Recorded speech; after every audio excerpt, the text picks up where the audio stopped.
Hello, Africa, and good morning to you wherever you're joining from around the world. Welcome to this Africa's report for 2026 on the jobs on the rise. Speaking of the morning and speaking of wherever you're watching from, please let us know where you're watching from. You can interact with us as much as ask questions as we go through this quick short stream as we release the Africa Jobs on the Rise report for 2026.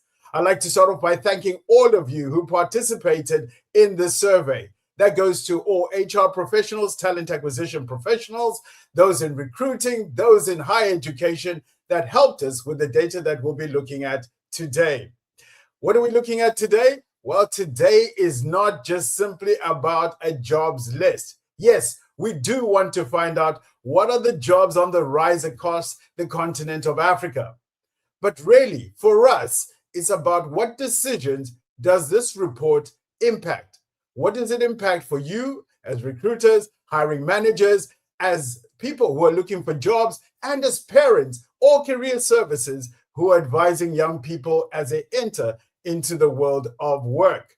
So it's so much more than just a list of jobs on the rise, but it goes a lot further and goes into what actions we all need to take. I won't be taking this journey and this discussion alone. So with that, please, if you are watching, help me welcome on stage a colleague of mine that's going to be helping us with the Africa Jobs on the Rise review. And that is, of course, Akshay from Ajua. Hey, morning, everyone. It's great to be here, and we've got some fantastic insights to unpack. So, Stuart, looking forward to the conversation. Superb. And folks, if you do comment, we will bring your comments up on screen. So actually, please help me say a very good morning from representation coming from all the way in North Africa and, of course, representing other parts of the continent. So a very good morning to you, no matter where you're watching from. Of course, today is all about the results that we have been seeing on the jobs on the rise. Actually, I don't think we should hold them back any further and that we should actually get on with it, exactly what they've been waiting for, which is, of course, the jobs on the rise survey. So just to set the ground today in terms of what we can expect and what today is all about, let me begin by bringing the tension that a lot of us have heard of daily in our lives. The tension is where an employer says, I can't find talent. The tension is where a young person who's just recently graduated says, I've done all the right things, but I can't find a job. Or recently laid off professional is going out there and saying, I've got all the experience, but somehow not landing these economic opportunities. So with that tension and all those things in mind, and parents also asking themselves, what should I be encouraging my child to prepare for? All of them can be telling the truth. That is, this is not simply a list of jobs. A job can be rising in demand, but it does not automatically mean that someone is prepared for it. And guess what? Being prepared does not automatically mean that their capability is visible. And visible capability does not automatically mean hiring systems will recognize it.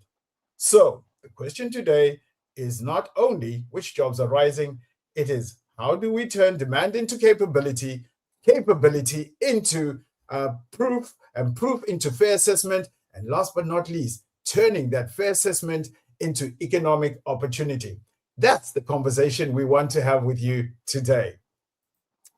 Proceeding on with the report itself, I think it's only pertinent that we start off by telling the truth and setting the ground rules. So before we show you the findings, we need to be honest about the evidence that's before us. We received over 464 raw survey record. The current working analytical population is 460. The usable data, which means that partial responses that we received were 144. Of those partial responses, we're selective in choosing how to use this data because not everybody saw the responses that everybody put in. So we will be clear about what is directionally correct and where the signals are strong. What we also want to be transparent about is the survey responses that we received. Thank you, Kenya. Thank you, South Africa. Thank you, Nigeria. Thank you, Uganda. And thank you, Zimbabwe. We received overwhelming responses from these 4 locations, with Kenya and South Africa dominating the results. So it would not be right for us to say that these results speak for the whole of Africa. We will be clear about where the directions and the signals are strong and where we have we have brought through this research with this insight. So this does not weaken our research. In fact, what I think it does is that it makes it more honest. When evidence is strong within the sample, we'll say so. And when it's directional, we will also say so. That is how we begin to build trust with you. I want to be very clear about the marketplace and the environment that we're operating in. We're living in a marketplace where growth and caution coexist. Here's what you told us. Some respondents are seeing hiring growth.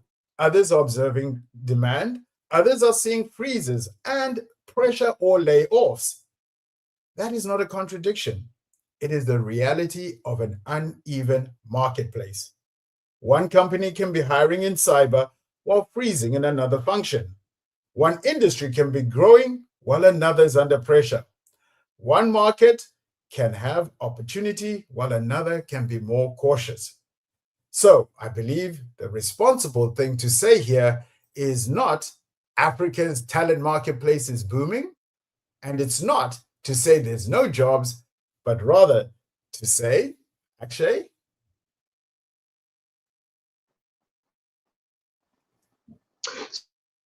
So, Stuart, I think this brings up something very interesting, right? Based on what you've said, and I think there's a very so if we're making decisions around a career, whether I'm a graduate or an experienced professional, am I thinking about the market that we're actually in, right? If universities and even the schooling, right, secondary education, are they building the students that are going to be ready for the marketplace again, for its actually in? Or is it all aspirational? Are we thinking about the marketplace that we want to talk about, but we're not really thinking about realities on the ground? I think that's a question that people really need to ask themselves. Definitely an important one there in terms of are we thinking of a fictional marketplace, or are we actually operating in the marketplace that exists? And of course, this report helps to start bringing out some of these data points. So as we think about the data points, and I'm sure this slide does not surprise anyone at all in terms of AI, data, and software producing some of the strongest role demand signals. Cybersecurity points to trust and risk. Digital marketing and sales point to, of course, our customers and revenue. Cloud and DevOps point towards infrastructure and delivery. And of course, product and project management point towards execution. But stopping here and saying AI is rising will be too easy. We already know that AI is changing work. I think the better question here is, where is digital capability spreading? And the reality, I believe, here is we're not saying that every African needs to go out there and become a software developer. It's saying digital capability is fast spreading itself across organizations and across roles. Akshay, what's your perspective on this? No, Stuart, 100%. AI is not just a software thing. It's not just an engineering discipline. It's almost about thinking, how do organizations need to use AI to become more productive, right? Across roles. It's not just the technology department. So think about this way. If you're sitting in, excuse me, in an underwriting department in an insurance company, how are you using AI to fast track claims, right? How are you using that to speed up processes? If you're sitting in operations, what is your AI fluency like so that you're actually becoming that much more productive? And the way I would look at this is almost twofold. Once upon a time, on job descriptions, on CVs, we wrote that we were fluent with Microsoft products, Excel, Word, etc. Now, you know where this is heading. The organizations, companies are going to say, you better be AI fluent because we expect that irrespective of which department you work in. Right. It's going to be expected in every single role, and it's no surprise. But I'm sure the thing that people have been waiting for or dying to see, and of course, folks, we're encouraging you as you participate in this to take screenshots. Yes, you're going to have the opportunity to download the report, take a screenshot, post it on LinkedIn, and break the news regarding Africa and the jobs on the rise. Akshay, I think now is a great time to bring in that drum roll and start showing people the top 10 jobs across Africa. Let's walk through the top 10 strongest role demand signals that you told us you're seeing across Africa. These are role families rather than narrow row titles. Within each one, we have added illustrative titles, the work the role typically performs, the related Africa jobs on the rise skills, the complementary human capabilities, and the kind of proof an employer may value. Essentially, on this slide alone, it should be able to speak to you if you're a recruiter, if you're a job seeker, if you are a career services professional, or you're a parent advising a young person. The titles and the proof examples are editorial mappings. These help make the findings practical, but they're not measured by separate role levels survey findings, just to be clear on what we have shared and what you'll get in the report. So the top 10 are here. And of course, it's no surprise that in the top 10 role is, of course, number one, AI, data, and software. We've put in an outline that this typically helps people build software, analyze data, and develop AI or automation solutions. We helped you by putting in through the skills that are required and are encouraging you to make time for learning if you're on the journey to acquire a job in this space. But equally important are the complementary human skills, because machines will help us with analysis, but human beings will ultimately help us in terms of making judgment. What we've also provided here is some of the proof points that will help you. If we go over to the number 6 through to number 10, the bottom half of the top 10 jobs across Africa, I think, of course, you will have time to review this at your own pace. But having said that, a critical one to bring out here might be just pointing out practical roles. In terms of practical roles, our survey truly told us the African story. The African story in terms of some of the skills that we traditionally do not look at. The reason why we run Africa Jobs on the Rise survey annually is so that we can hear from the market, from professionals on the skills they need. Now, here's where the African story comes to life. If you look at number 7, you'll notice number 7 highlighted engineering jobs. This brought out all the jobs that were related to how we build, how we design, how we operate, and how we maintain our infrastructure that will ultimately help us deliver on success. In this role and capacity, it touched on roles that traditionally the world of work or the future of work, when told by global standards, typically ignores. Why? Because it fleshed out our electricians, our mechanics, our carpenters, our technicians working in renewable energy. So we've also provided you, like we said before, some of the evidence points that you could start bringing to the table if you're looking to transition yourself into this particular role. Let's continue to look at some of these results, Akshay, and help people understand what HR directors, what recruiters told us about the world of work. They told us that Africa will not be built by keyboards alone. Africa will be built by those who plant, those who build, those who maintain, those who sell, those who maintain. So this is one of the most important findings, because 4 out of 10 respondents who answered the role-based question selected at least one practical economy role. Nearly 80% of those practical role selectors also selected a digital-related role. Africa, like we said, is not a country. Africa is a continent, 54 countries across Africa, and across it will come in variations in terms of the people, the work they do, and those that will be using digital tools. A mechanic may use digital diagnostics. A farmer may use data. A renewable solar technician may monitor connected systems. And of course, our logistics teams may use this data again to monitor the movement of goods. Akshay, what are you seeing regarding this particular data point? And Stuart, this finding is super, super important, right? And I hope people took screenshots of that and posted on LinkedIn, socials, because it's like really clear, and especially that sentence that practical work is increasingly digitally enabled. Now, what this means is that when you're thinking about digital, it's not just relating to, let's say, your technology or your engineering department or something like that. It's an organizational problem, right? Because if you're working in healthcare, you need some level of data fluency, right? You need to be able to interpret patient insights, for example. What does that mean?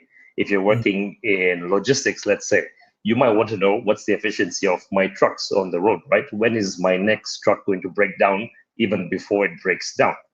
So what does all this mean? It means that now people who sit within your organizations need to either develop a new set of capabilities, and therefore you as an organization need to figure out actually how can we level up our teams, right? Do I really need to go out and recruit externally, or actually how can I develop my people from within the organization? How do we make them digitally enabled to do exactly the things that you mentioned, Stuart? I like that. It's not a question of taking people out of the business, but it could be a question of developing the same people that we today are seeing as excess to supply, to getting them to take on some of these new roles. People will learn, people will change as long as change is framed as growth. Let's continue with the review of the report. And again, looking at some of the data points shared by the 460 HR professionals, recruiters, and of course, higher educational professionals that spoke to us with the survey. Human capability converts technical capability. Let me say that again. Human capability converts technical capability. Why do I say that? I say that because the signal around technical is clear. AI, data analysis, and cybersecurity definitely take the lead. But the stronger skills story is not a technology story alone. Respondents also emphasized critical thinking, communication, emotional intelligence, problem solving, and adaptability. In the world of work, sometimes we refer to these as soft skills, but these are not soft skills. These are essential skills.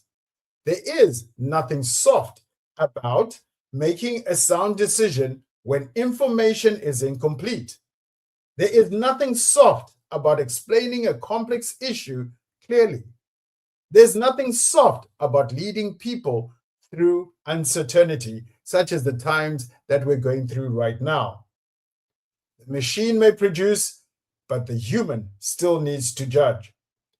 So the question today should not be, is it hard skills? Is it soft skills that should be taking over?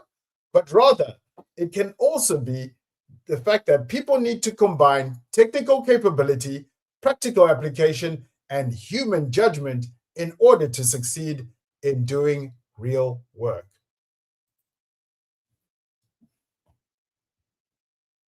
This finding needs care. This finding needs us to pay close attention. Respondents placed the greatest emphasis on practical skills and work experience. Formal qualifications still matter, and the data does not say otherwise. But essentially, when it comes to finding a job in the world of work today, employers, recruiters, and hiring managers, essentially, when they look at a cover letter and when they look at a CV or a resume, they want to know, can this person do the work? So there's a practical shift here that is required. If practical capability matters this much, employers must design screening, interviews, and assessments that can recognize it. Let me say that again. If practical capability matters this much, when we're thinking about hiring someone, if it matters this much, then our screening, our job descriptions, our assessments, and our interviews, platforms and people should be ready to identify this when we're reviewing people or shortlisting. Graduates, if you're listening, professionals who have been recently laid off, if you're listening, you need to show what you have solved, what you have built, and what you have improved, and ultimately, maybe what you have delivered. That's what's going to help you land a job. Akshay, anything else to add on this really important slide that I hope those of you who are taking screenshots are sharing on LinkedIn or other social media platforms? Now, Stuart, if you look to the right hand of the slide, right, there's another really strong data point. Now, essentially, 2/3 of the employers are saying that a practical case-based assessments are becoming really, really important. So what does this mean? The employers, rightly, are asking for evidence, not simply a claim that, yes, I can do this, right? And it's not just about evidence, it's about how do you quantify and qualify that evidence, right? What are the results that you've achieved? How did you help the company to either improve top line, improve the bottom line, increase customer retention, grow the books, etc.? And now this has lots of implications, right? Because how do you run your interview processes? How do you change your screening processes? How do you put in some kind of case study or assessment that can actually demonstrate that the candidates have done this and can prove that they have the skills and capabilities to be successful in your organizations? So employers are going to be testing that you can do the work that really matters. But it's not just for employers and the HR teams. Now, universities need to think about actually how do they help the learners that are going through that system build the evidence before graduation, right? And even thinking about this internally, right, at Ajua, when we hire for engineers, the CV is probably the last thing we look at. The first thing we're going to ask you is like, show us your GitHub repo, show us what you built. It's about being practical rather than just listing that I can do X, Y, Z. Definitely. And of course, some of the things that we saw in the survey, and of course, that's why we're encouraging you to download it, even if you're a job seeker or the person hiring, is that yes, we are moving back not only to practical capability and showing that practical capabilities, but we're also moving back to face-to-face interviews according to the survey results and what we've seen from people who have shared on this Africa Jobs on the Rise survey. Folks, we're nearly at the end. I know you're still there. We said 30 minutes. We're only 23 minutes into it. We're near the end. Stay with me here. And of course, if you have questions, we are going to make time to answer your questions. So get into the comments, ask the questions, and we'll be answering them live. And if we don't answer your question live, we will come back to your question after the event as we continue the conversation about driving change. So we've talked about qualifications. Let's talk about something that's close to all of us and that all of us readily want to talk about, which is graduate readiness. When we talk about graduate readiness, I want to put up this slide, but I want to also put out an advisory to say, I don't want us to look at this as the blame slide in terms of graduate readiness or why graduates are not finding work. The respondents point to a shared readiness problem: expectations, exposure, capability, and time.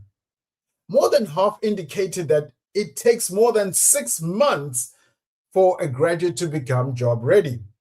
And almost a quarter selected 12 months. This tells us something important, folks.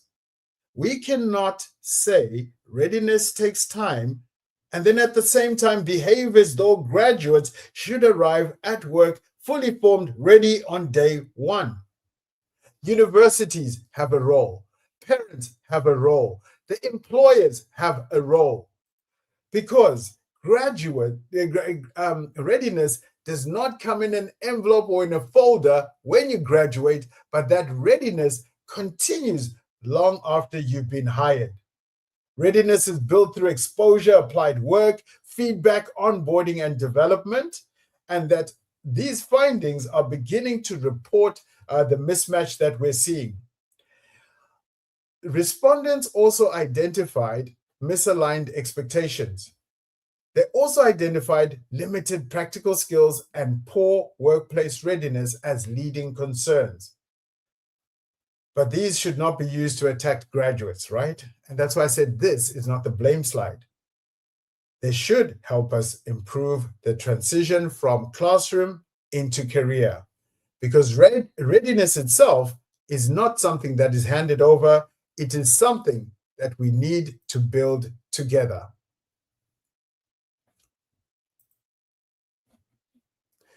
Let's continue. Here's another one that we see often when we have these workplace or workforce discussions. Typically, we hear people saying that we cannot find talent. The data shows that we need to be more precise. Half of the respondents described talent supply as balanced. More than 1/3 described it as scarce. At the same time, respondents selected too many unqualified applicants and skills shortages as leading hiring challenges. Folks, these are not the same problem. An organization may genuinely have too few people in the marketplace, or it may be recruiting at one level and expecting at another level. It may be filtering people out too early. It may be using assessments that do not test the real work. It may be trying to buy a fully formed person when the better answer is for us to hire and develop. So the line is this: we cannot find talent is not a diagnosis. It is the beginning of one. This matters because if you diagnose the wrong problem, then you're going to get the wrong intervention as well. Akshay, anything to add on this really important slide? No, 100%, Stuart. If you're going to diagnose the problem incorrectly, it just means that you're going to be making the wrong decisions, right? So before an organization embarks on its next recruitment campaigns, the leadership team really needs to look at the data. What is the data telling us? Do we really actually have a genuine supply problem? Or are we maybe designing our jobs incorrectly? Maybe we're not screening things in the right way. Maybe we're not even remunerating the role in the right way. That's creating some of these problems. So 100% what you're saying, we cannot find talent is not a diagnosis. It's something that needs to be investigated fully.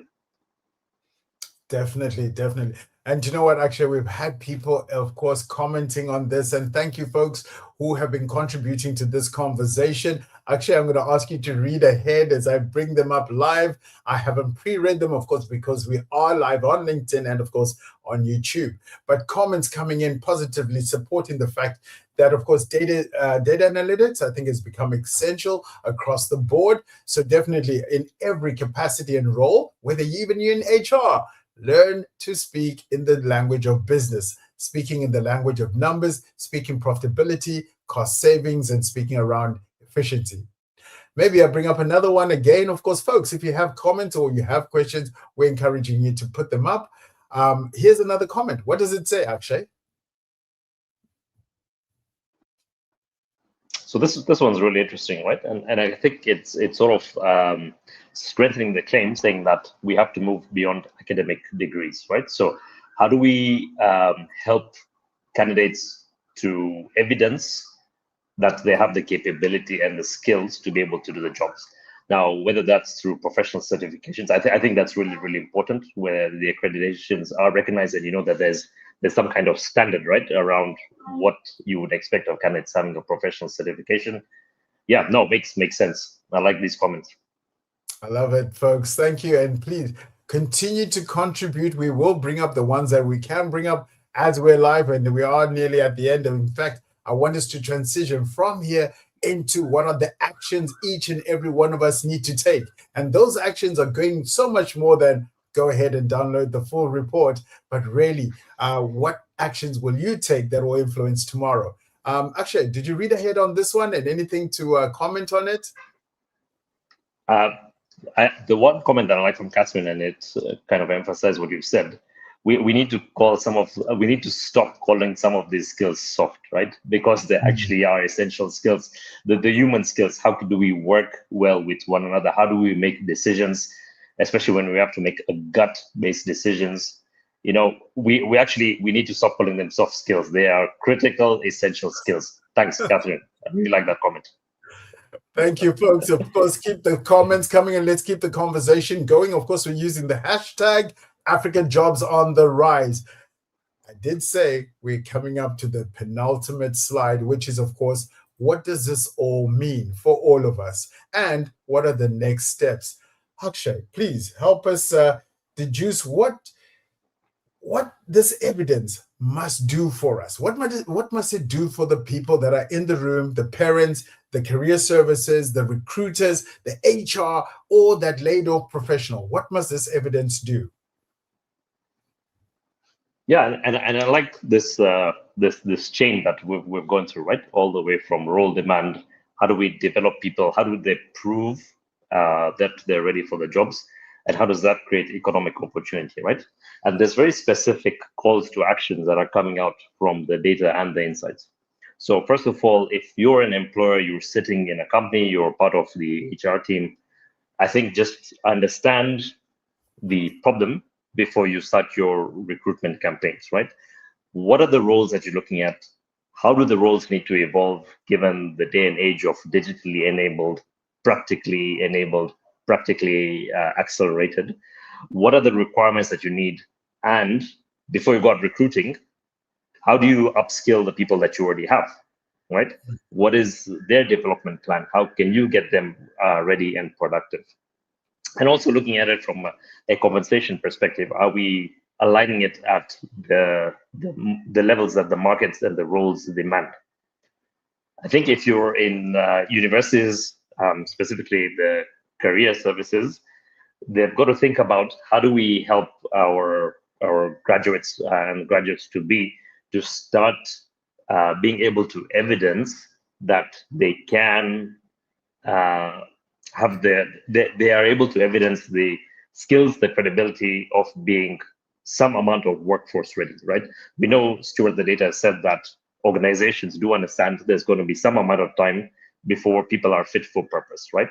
But right. What can universities do from day one, year one, to get graduates ready and not leave it until the final year, right? And how do that build that as part of the students' learning journey?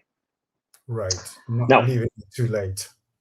No, exactly. And I think if you're a recent graduate or an experienced hire, a professional, think about what's on your LinkedIn profile, what's on your CV, how are you evidencing what you've done, right? What problems did you solve? What did you build? What did you improve? How did you improve customer retention? How did you drive growth? If you're in brand and marketing, for example, how do you evidence ROI on the campaigns that you're responsible, right? So what can you practically demonstrate is in what you've added value to the organizations that you work with.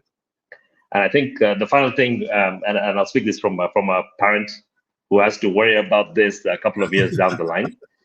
Yeah. Don't direct your children towards titles, right? Titles are going to be very fluid, dynamic. Think about what we've said, right? How do you help them to think about the soft skills, which we've agreed we're not calling soft skills anymore, right? How do you help them to make decisions? How do you help them to communicate effectively and empathetically? How do you get them to work with other humans and machines, of course, right? Which brings us to the technical capability. How do you get them to be digitally fluent, AI fluent? And most important of all, get them to be thinking about, we need to start building and evidencing our portfolios even before we get ready for the job market, right? So no pressure, parents, a lot to think about, but these are some of the things that are keeping me up at night.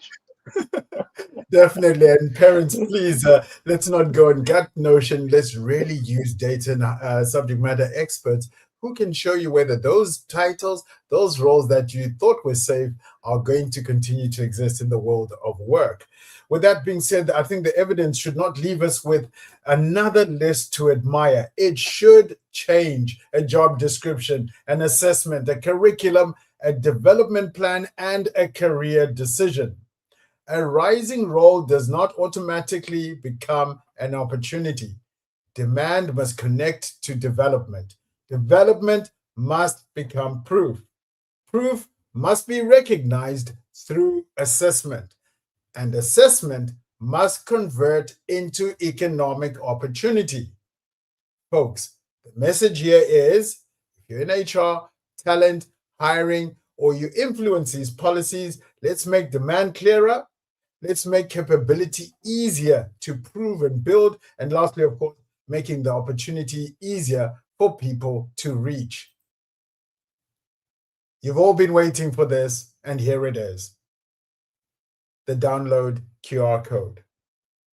Today, we have shown you the central signals. The downloadable public report gives you a much wider evidence. It shows you the jobs, the skills findings, the methodologies, the questions that we asked, and the sample limitations that we spoke about. It also shows the practical economy and the digital analysis. We go further to show you how you get hiring and graduates ready for the world of work.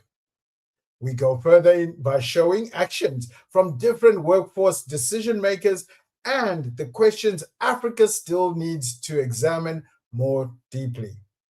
So I'm encouraging you to download the report by scanning this QR code that you're seeing on screen, but do not download it simply to quote a top 10 list.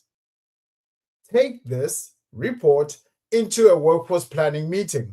Take it into a curriculum decision. Take it into a hiring meeting. Take it into a discussion with a parent, as Akshay said to us. Take it into a discussion with someone who's been recently laid off. And when you do, ask one question: which decision should this evidence change?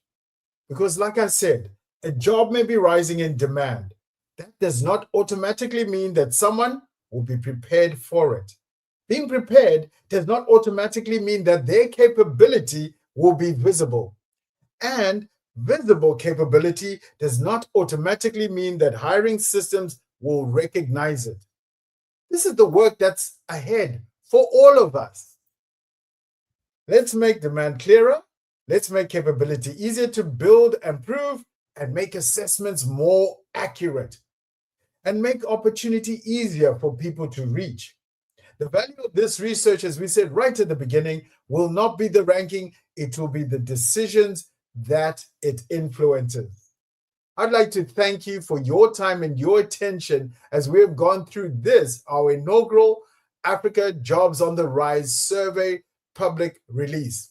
Would like to thank the 460 HR, talent leaders, recruiting firms, and staffing, and of course, higher educational professionals that participated in this year's survey.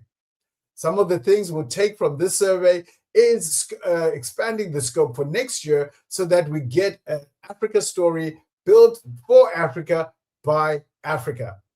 Akshay, please help me say thank you to people as we close out our call. Like we said, it is only 30 minutes. Download the report and let's continue the conversation on LinkedIn and, of course, on groups where we belong. Akshay, what else would you say as we see people off in this meeting? And don't worry, I'm just putting up comments of some of the people that have made comments as we close out. I think Caroline was just talking about the power of volunteering. Yeah.